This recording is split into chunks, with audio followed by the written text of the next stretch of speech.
шарттары кандай болчу, анан азыркы учурда андай комиссиянын талабы боюнча такыр жараксыз деп чыгарып койду.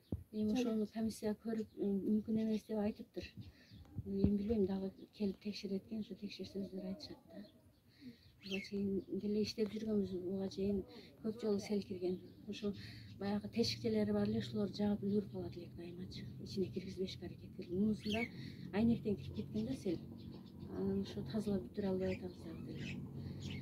Баягы суу көп катуу келген үчүн айнектен кирген суу.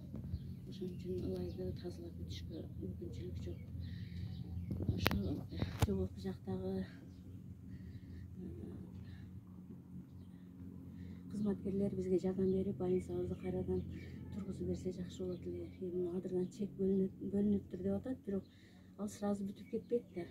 Биз иштеген шарт жок. Мисалы үчүн Кара-Дарая элинде ушунча көп эл болгон үчүн Сузакка жетпестен жолдо төрөп койгондор болот. Больницага келишет.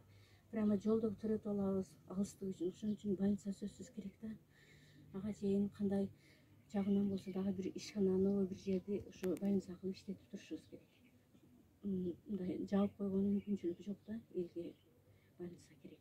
Түнү күнү ооругандар келишет, ошо төрөгөндөр келишет.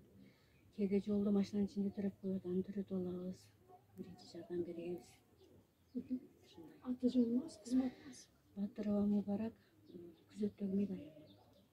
Ошондо таптакыр жарасыз болуп калыптыр да. Эми билбейм, аны ошо мүмкүн эмес деп атышат да, барып көргүлө. Ошону көрөсүңөр.